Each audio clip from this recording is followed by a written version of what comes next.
Good.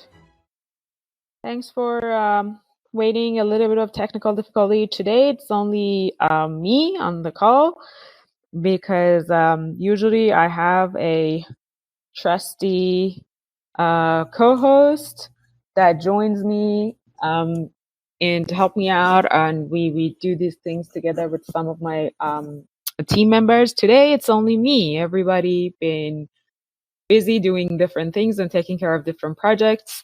So I'm glad that I have you on the call on the webinar today, and we can get to answer some of your questions. I'm also super excited today because we've done a last night. If you have been a StockArt user in the past, last night we released a update to our product. About that update today because it's actually very relevant to today's topic or question. So today's webinar, as I said, is a part of our weekly get together on Friday mornings, 11 a.m. Pacific time, or maybe Friday evening or afternoon for wherever you are, because we do have webinar participants who are coming and subscribing from all around the world, China, and we've got today, actually, we've got a few people from China, at least people who signed up. So I don't know what time it is now for them to be live, but I'm sure they're going to get the recording. Anyhow, we get all sort of questions from our users.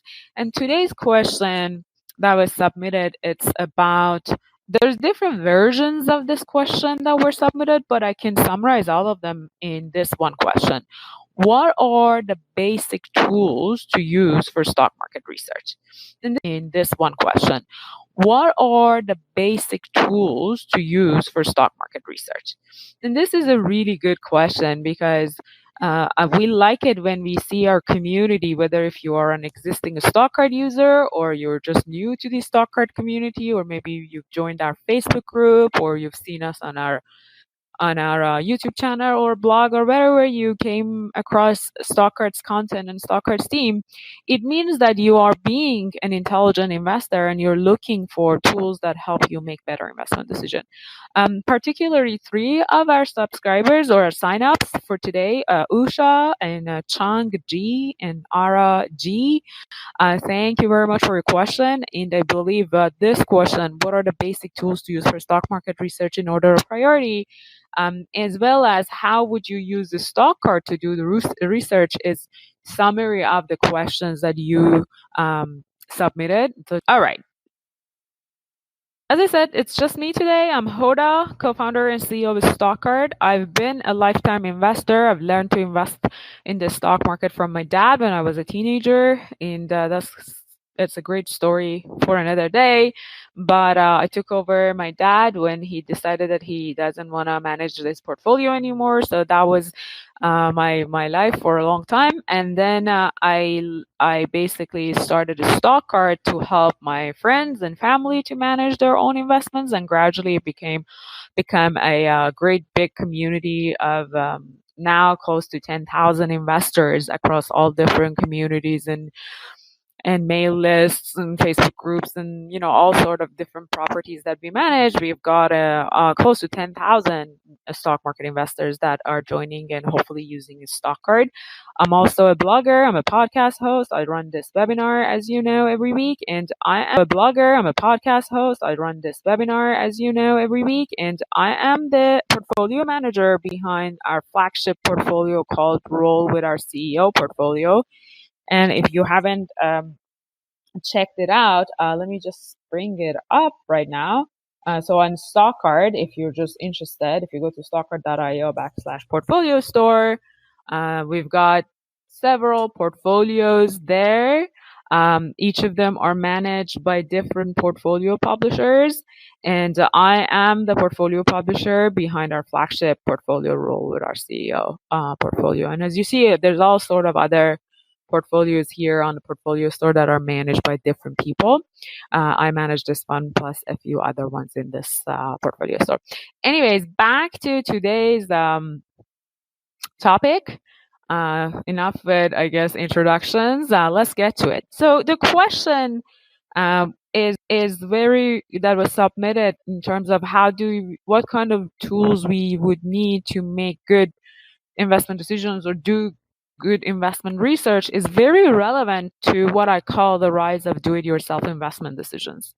And this is interesting because we are asking what tools to use to research. It's because we now can and have all the tools available out there to make our own investment decisions on our own. Maybe 25 years ago or 35 years ago or 40 years ago, I mean, any, older, like people like my dad's generation or my grandparents' generation, although I do have quite a lot of examples of people who were making their own investment decisions, it was a lot more harder back then for reasons that we are talking about.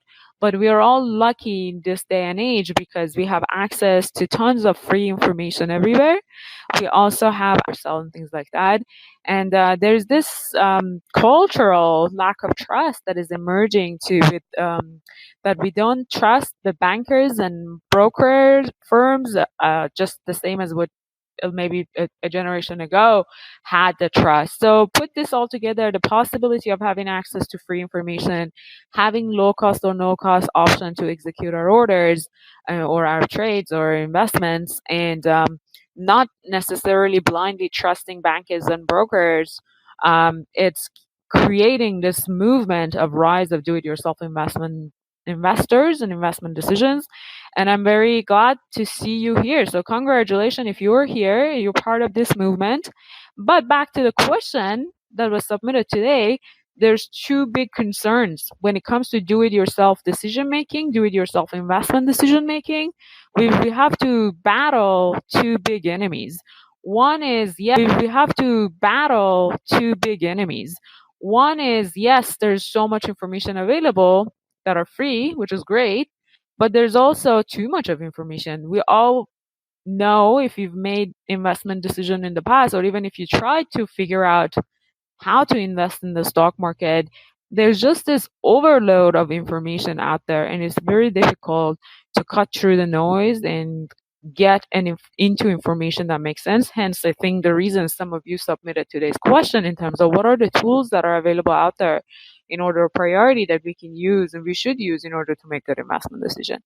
And similarly, I think even if you solve the problem of too much information, you still have to battle this big enemy of emotions, and that's just the nature of being human. As a matter of fact, we were just before this webinar starts, I was having a conversation with one of our fellow intelligent investors on our a private Facebook group, Intelligent Investor Stock Investors, and we were talking about human brain and human fallacies, and how our brain's wired to make bad investment decisions but not understand them, or not being aware of making those bad investment decisions. And typical example of it is when the stock market going through fluctuations and maybe the prices are going down, we all logically know we should not sell low, but we all also emotionally panic. And this is not like most investors make these bad emotional decisions, panic, and we're trying to avoid the losses and say, oh, maybe yes, it's 5% down, it's 10% down, it's okay, I lost that, but most investors make these bad emotional decisions, panic, and we're trying to avoid the losses and say, oh, maybe yes, it's 5% down, it's 10% down, it's okay, I lost that, but let me sell it so that I don't lose money. But we all know, actually, when the price is going down, and assuming that the company that the price is going down is a well managed company and you already done your research on this part, you should actually start buying as opposed to selling at that levels. But we get to that. But I think in order to answer the question of what are the tools to do investment research, we need to ask ourselves, what are we trying to solve for? And the stuff that we're trying to solve for is like cut through too much of information with a good tool that we're going to talk about, and then also remove or help us control this this crazy brains of ours that get excited, and fear and overexcitement obviously are the two worst enemies of an investor. So today, in order to answer the question that our friends Usha, and I hope I'm pronouncing your name properly, Usha, ping me on a Facebook group or on even the email, hoda@stockart.io. If I'm butchering your name, but anyways, Usha, thank you so much. Chang G and Ara G, thanks for this question. I think what I was talking to you about, too much information and too much emotions, are the foundation of deciding what kind of tools you want to use to do your stock market research, because any kind of tool you want to use, if you would want to eliminate the possibility of getting overwhelmed by too much information, and you want to also control your emotions. So if that makes sense, let's get to actual answering today's question.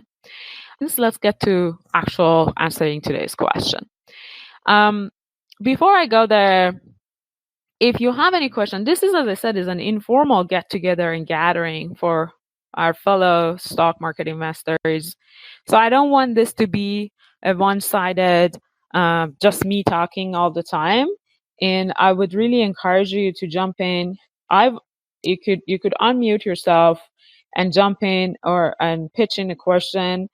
Or if you look at your screen on the right hand side, there is a bar that there's this messaging icon on it that you could use to send a message or ask a question. I'm just going to type something there so that you can see where it is. Type your questions here. And if you're on on mobile screen, it's on the bottom. If you just kind of go down to your screen, bottom of the screen, there's a row there, and you just type your question here. So feel free to jump in, and I will check in with your questions at different times, as much as I can, since today is only me. But anyways, let's get to answering the question. So in order to figure out which tools you would need to make good investment decision, you would want to avoid too much of information. So convert or transform too much of information to consistent information. And at the same time, you would want to transform too much of emotion or too emotional, being too emotional to no emotions in your decision making. Ideally, obviously we're humans and it's very hard to have no emotions, and part of investing is also the fun and excitement of making investment decisions, but you would want to avoid as much as possible having those emotions influencing your decision making. If you fall in love with a company because you use their product very well, but when you go a lot, and if you go to their financial information and then realize this company is actually not doing very well, has a lot of debt and all sort of stuff, that's where you want to have a control over your emotion. You just don't go and make a decision because you are you are the user of that product. And we get to this a little bit further down the road. All right, so I want to take these two parts one by one. The first part, as we said, is too much information and use a tool that help you to transform too much information to consistent information. And how would you go about it? You see, I have a little tiny thing here that doesn't, somebody, meaning me, didn't take a look at it. Anyway, so I just fixed it. Consistent information. That's what we're looking for. And how would you get consistent information? I talk about the three primary tools I use personally to transform the notion of too much information out there to consistent information. And the reason you need to do that, by the way, is it's nowadays it's even becoming a lot more important than ever before, because you could just simply go to Google. And last time when I Googled the investing related question, there were millions, literally 250 million results came for the query that I put in Google to ask an investment related question. So it becomes overwhelmed too much too fast. So you need to really be strict yourself and focus on tools that are actually just giving you a consistent amount of information that you need without getting overwhelmed. And number one, we are investors in companies. I'm talking about investing in individual companies. Number one tool for you is companies' annual and quarterly earnings. And I know you're rolling your eyes now, sitting at your desk or in front of your computer or your phone, and you're like, "Oh my God, who has the patience to read the annual reports and quarterly earnings and things like that?" But obviously, if you feel that way, we have other tools for you. But I think every investor, regardless of whether you're using any tool, whether you're using even a StockArt or not, you want to learn how to read and interpret companies' annual reports and quarterly earnings. And it's very easy to find these things. Obviously, if let's say you're looking for Uber, so to find well, I'm using Uber's example, but you could use any other companies. So Uber investor relations, and then you go to company's investor relation page, and all publicly traded companies on their website now have this investor relation page, and that's where you can find companies' annual reports and quarterly earnings, and letters from CEOs and things like that. Right. So when we're in Uber's page, for example, I click on financials, and then you could basically find their quarterly reports and their SEC filing, which is all the filing regulatory things that they need to file with the SEC. But basically, what you want to find and be able to read as the most important and highest priority tool for you is to take a look at the annual filing and quarterly filings of a company and find that they need to file with the SEC. But basically, what you want to find and be able to read as the most important and highest priority tool for you is to take a look at the annual filing and quarterly filings of a company and find a way. Well, Uber doesn't have any annual because they're just very new, right? And spend some time on learning how you would go and read these documents that are basically quarterly and annual earnings report of a company. That's honestly our number one tool you need to use. And even I would always recommend that even if you're a StockArt user, and even if you rely on a StockArt, which is what I'm going to talk about in step number 3, is to make sure you have done this at least once, and to understand how companies report what's going on out there and how companies report their information. And that's just a very good exercise to do that. And if some of you on the call, or even if you're listening to me later on or watching this later on, if you are interested about learning how to read annual reports and things like that, we can have one of these webinars dedicated to that and just to spend time on reading the annual report. I've also do one-on-one coaching, or either me or someone in my team can do a one-on-one coaching with you and just walk you through how to read it. So to me, number one is annual reports. It's just because you can consistently get reliable information from the annual reports. You don't need to read all of the annual reports, but you need to know how to read it and where you gather your information. Number two tool that I would want to tell you is finding reliable podcast blogs or forums and groups. And this can get, again, very confused. There's not a lot of differences between forums and groups and channels and things like that. So you don't need to read thousands of them in order to make a good investment decision, but just find a good community, one community at least, to bounce off ideas with them. And if there's things that you don't understand, you could submit a question.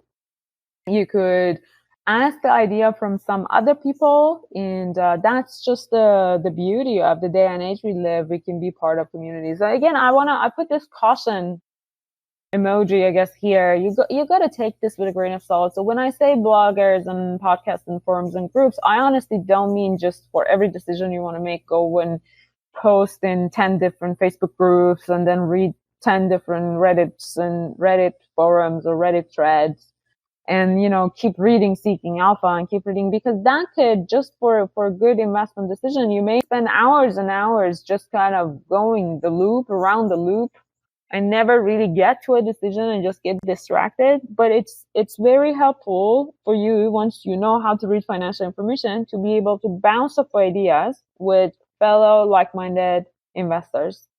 And you could obviously join StockArt's Facebook group, which is Intelligent Investors Facebook group that you may already be a member of. But that's why we created StockArt's Intelligent Investors Facebook group. And then we were in the future, we're going to have other initiatives. But anyways, regardless of whether you join StockArt's group or any other group, find a reliable source of information. Find where you can just bounce up ideas in order to be able to ask questions and validate your thinking. And lastly, it's take advantage to ask questions and validate your thinking.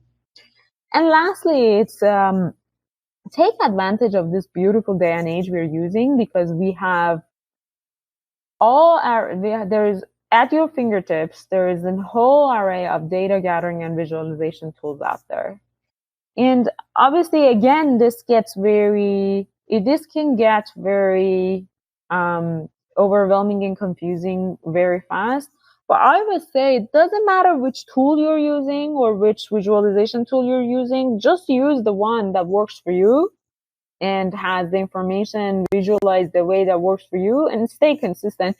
When it comes to investment research and tools, all the tools have access to the same information, right? There's not really a lot of different information out there. Everybody pay or not pay to access the same amount of information, and that same amount of information is coming from annual reports. So company SEC database, and then tools like StockArt or any other tool out there buy access to those information.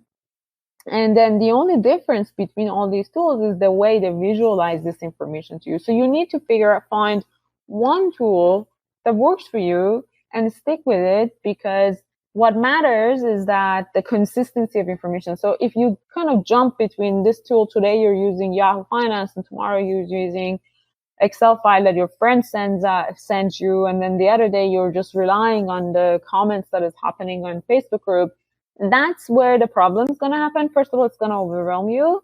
But second of all, what's going to happen is that maybe you get some information on this tool, and then you're comparing company A to company B across two different tools. You don't see the consistent level of information. Like you don't compare apples to apples or oranges to oranges, right? Because each tool decides what kind of information they would want to surface and visualize. And so I really think if you learn how to read the annual reports, if you find a social group that you could ask questions and bounce off ideas, and you can just take advantage of the whole array of tools that are out there. Just pick one that its format and its access and it's the way it's being presenting information is good and reliable and easy to use for you. Stick to that, because in the end of the day, the goal, if you remember, it's to transform too much information to consistent info. So it doesn't matter really which tool you're using, as long as you're being consistent, and as long as you're always being consistent to using that tool, you're going to get a very good result, because the consistency is what matters. You're trying to solve for narrowing down the universe of all the information. So it's not about which tool to use and tools to your toolbox of investment research. It's more about narrowing down your focus and eliminating, I guess, the weed out, the stuff that you don't need. So that's part number one. And then I want to get to the second part, which is about too much of emotion. But any questions from the audience, from the webinar participants, before I move on to the next part?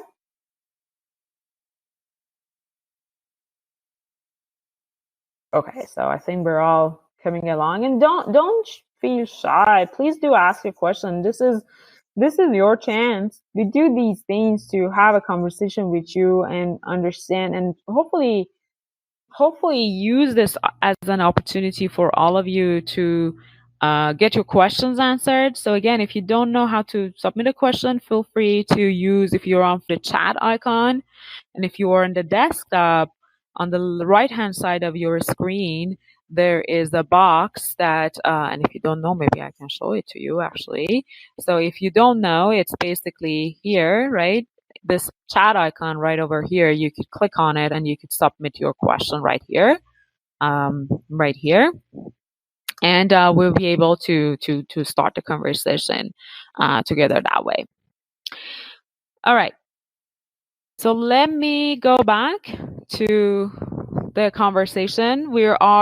If you joined us right now, we are answering questions submitted by Usha and Chang G and Ara G. Thank you so much for your question. And we're focusing on what are the basic tools to use for stock market research. And at the end, we're going to use an example to show how you can use a StockArt to do your research. But I didn't want this, you can use a StockArt to do your research. But I didn't want this to all be about this to be only about StockArt. So I wanted to show you the foundations behind it. And obviously, I will show you how a StockArt is, how a StockArt can help you there. So in the first part of the webinar, we talked about how you would use or what tools you would use to transform too much information to consistent information. And we talked about learning how to read companies' annual reports. We talked about finding at least one reliable group or forum to be able to bounce off ideas and ask your questions when you get stuck. And then we talked about just finding one tool, a technology out there that visualizes the data that is good for you and works for you, and stick to it, because the goal is about consistency when it comes to stock market research, not about variety. Now I want to jump to the second part. So the goal here on the second part is to avoid getting too emotional or avoid having any emotions when it comes to stock market investing. And in order to get there, I have 3 points for you. This is not about tool. Not getting emotional is not about having access to a specific tool. Although, when we get to StockArt's example, I'll tell you how you can use the StockArt to avoid getting emotional. But in reality, without StockArt or with StockArt, number one thing you need to do, it's not about having access to a tool. It's about getting to know yourself as an investor, because emotions is an internally driven thing, right? It's from within you. It's not from outside. So you need to understand when you become emotional when it comes to investing. Are you the kind of check your brokerage account or your stocks or, whatever phone app you're using on your phone to see how your stock is going up and down? And if you see just the color of red, even if it's minus 0.01% down, that's what's going to happen because those are the apps. And if when you see the color red, are you the kind of person that is panicking? You need to figure out your panic triggers, right? And it now sounds like I'm talking like shrinks or like your psychologist, but in reality, we're talking about emotions, and emotions play a big deal. So in order for you, it's not about what tool you're using, it's about when you get emotional. And I have a solution for that. How to get to know yourself is that you need to document your decisions. And I cannot emphasize this more. Every time you make an investment decision, you need to document 2 or 3 reasons as to why you made that investment decision. And this beginning, but if you don't document your reasons, when the stock goes up or when the stock goes down, you can't correlate or you can't connect the reasons behind getting emotional to your original reasons, right? Because if you, for example, go ahead and invest in Tesla, I use Tesla as a great example. If you're investing in Tesla and the only reason you're investing in Tesla is because you're in love with Elon Musk, and I raise my hand, I have that. I have crushed on Elon Musk, including a lot of other CEOs, and that's a totally different things. As an investor, I fall in love with several CEOs of companies that I invest in. But the only reason I'm investing in Tesla is just because I want to support Elon Musk, right? So I have documented that in my own personal little notebook, and this could be a Google Sheet or it could be a little black secret notebook that you have somewhere. It's kind of fancy thing or whatever, it could be just a small notebook or whatever it is, or a note-taking app on your phone. It could be just a small notebook or whatever it is, or a note-taking app on your phone. But I know that I'm investing in Tesla because I want to support him, Elon. So when the company is in debt or when the company's operations is going down, there is no reason for me to get emotional because that was not the reason I invested in the company. As opposed to if I invest like in Amazon because I believe the size of the market opportunity is a lot bigger. Like that's number one reason. And then number two is the company is well operated. If the stock goes down, I will go back and see whether it's still the size of opportunity as big as I thought. And if let's say Amazon gets out of like spin off its AWS department and go to somewhere else, like sell off AWS, maybe the size of opportunity for Amazon is not any more big. So the reason I'm saying document your decisions and measure your results is because you want to connect when you get when something happens, something bad happens, then the reason for changing your course of action is the reason to buy or sell. And by the way, if you've been a paying StockArt user, so that's exactly the reason behind us including what we call the StockArt team decision section on all of the StockArts. So on any of the StockArts on the StockArt platform, let's say we click on this company, which was just published recently, we have this section that says the StockArts team decision. And if you click on the StockArts team decision, that's really our diary. That's really the digital version of our little black secret book, because that's where we write down why we invested in this company. And if you're a paying user, obviously you would get access to that. So let me show you another example. It's not because we just want to have an article out there and keep selling you content. It's really for our own sake. When we say StockArt team decision and we say CY, it's because we document the reasons we invest in these things and we timestamp them when we made that decision. And when the stocks of a company goes up and down, we go back to these decisions that we've written here in order to make it just in order to avoid getting emotional and see whether the original reasons we invested in that company, which is documented here, is still holds true. So we try to avoid emotions that way as an investor. So I promise to you that I will show you how to avoid getting emotional using StockArt as well. So I want to right now take an example using a StockArt and show how StockArt can help you do great investment research without making mistakes. But I want to just recap what I said here in terms of emotion. When it comes to doing stock market research, we talked about consistent information, and that there you have a lot of tools to use, and we talked about them. But when it comes about the second part of making good investment decision is about not getting emotional. And for that, it's basically you getting to know yourself and documenting your decisions and consistently going back to your decisions and making sure whether the original reasons for making that decision still hold true. And that would help you not get emotional about 5% down or 20% up. I say those things as if they're easy things. I know they're not easy when the stock goes down 25% and happens. When you're investing in something like stamps.com and it's down 50% per day, you won't be able to just not be emotional. But if you have your reasons documented, you can go back to them and then go through a logical decision-making process to see whether your decisions are still holding through. The real reason, just not be emotional. But if you have your reasons documented, you can go back to them and then go through a logical decision-making process to see whether your decisions are still holding through. The real reasons to invest in that company still holds true or not.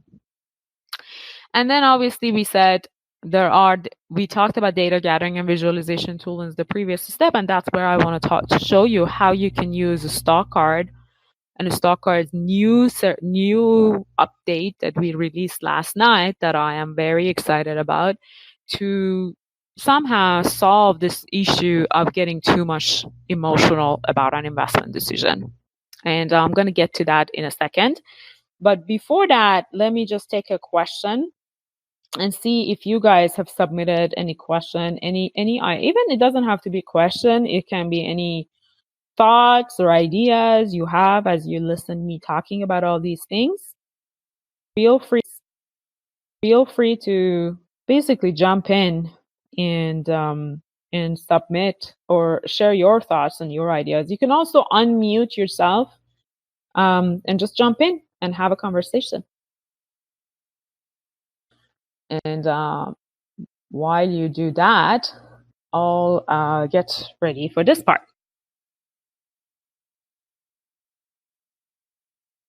Okay. So this is what I want to talk to you today. Primary reason we created a StockArt is to remove the barriers of making mistake-free investment decision for do-it-yourself investors. And we talked about overwhelming amount of information and getting too emotional as barriers of that this guy and girl that is a do-it-yourself investor card to be that tool in the middle of making your investment decisions and research mistake-free, right? So how do we go about it? But before I jump in there, I want to tell you, obviously, StockArt is not an investment advisor, and anything that we provide, we are a research platform, knowledge and research platform. So whatever we share on our platform, it's not investment advice. We are, as I said, we are the supporters of do-it-yourself investors, and we're a tool for them. So make sure you understand, and always, whenever you're getting advice from anybody else out there, even if you're hiring a financial advisor, ask your own questions in order to understand what is it that you're putting your money. It's your money, you're in charge. All right, now let's take an example. How to avoid emotions using a StockArt.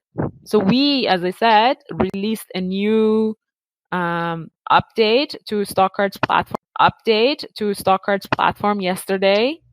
And I am super excited to tell you we released this product or this update to our product yesterday, last night, as a way to help investors avoid making emotional decisions. So usually when you invest in any company, let's say we're talking about a BP. Before we only had this part, this two by twos. If you've been on a StockArt, these 2x2s is our answer to avoiding getting too overwhelmed by too much information. So we have already technology connections to SEC's data sources and through our data partners, of course, and all other data sources to collect the information that is available about every publicly traded company and summarize and visualize it across 4 buckets of behind the stock, past or historical investment return, and the company's share price. Is it overvalued? Is it undervalued? So today I don't want to talk about that, but as you remember, or if you've been here, these 4 buckets is our answer to avoiding you getting too much overwhelmed with tons of information out there and transform a overwhelming amount of information to consistent level of information. The part I'm very excited I want to talk about is this new sentiment. And this new sentiment box is our way of measuring what is the feeling of investors out there about this company. Are they overexcited about the company or are they very fearful about the company?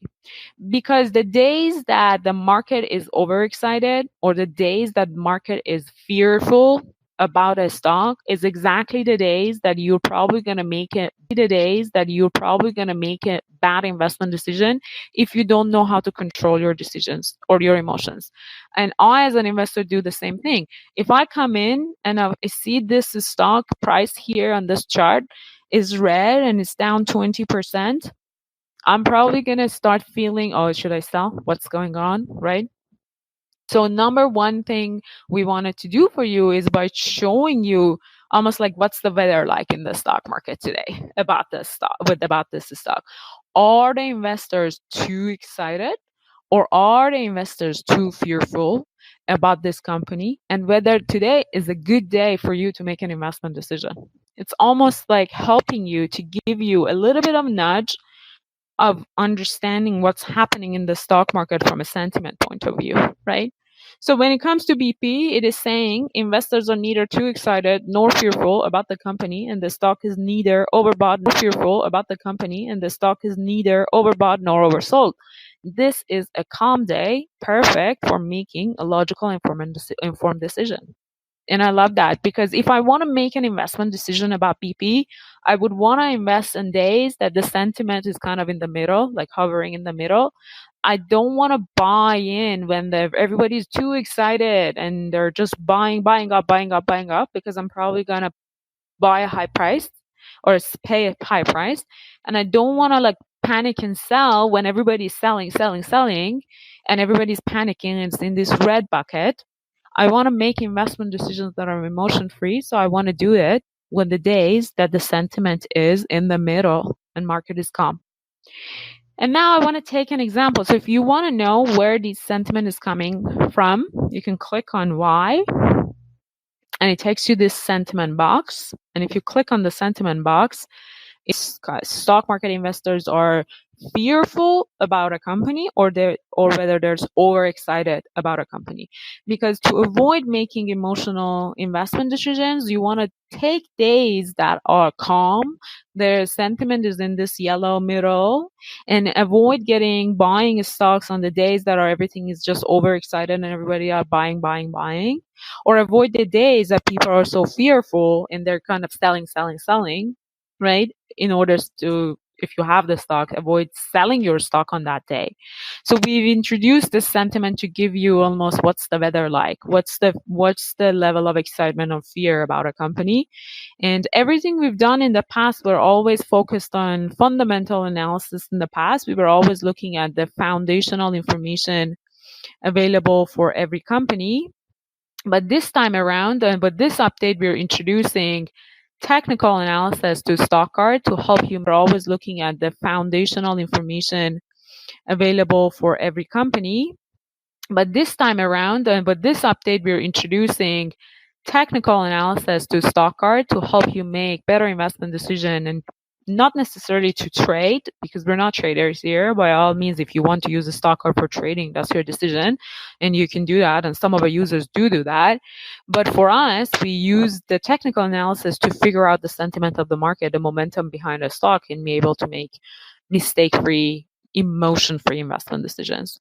So I was just telling you, if you click on that CY, the stock card will scroll down and goes to this section. And in this section, it will talk about what are the information behind the sentiment indicator. So we're using something that we call money inflow. That's this one, the first one. It's the best money inflow indicator I found. Volume of the stock, volume of buying and selling goes up and down.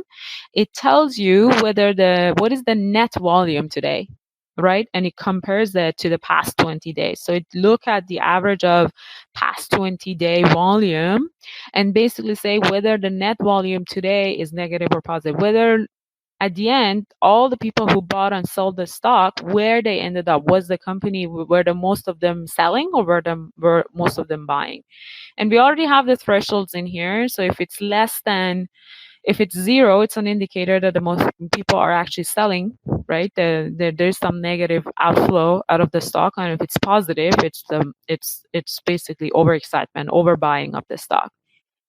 And then we have 3 more indicators. Short interest is the second one. So short interest is the volume or the number of stocks out of all the available stock for that available shares for that available shares for that company that is being shorted. And if you're not familiar with the concept of shorting, is the people who believe the stock is going to go down, so they bet on the idea of going down and they make money. It's the opposite of buying a stock, right? If you buy a stock, you believe the price is going to go up.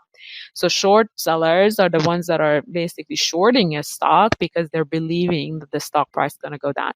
And when this short sell becomes significant, maybe more than 5%, and like for example, when Tesla a month ago was ranging in like $180 per share, the short interest was way higher than 5%. It just was an indicator that the market is getting way over negative about this company. So you wanna make sure you understand if the price of a stock is coming down, is it because people are just getting way over negative about that company?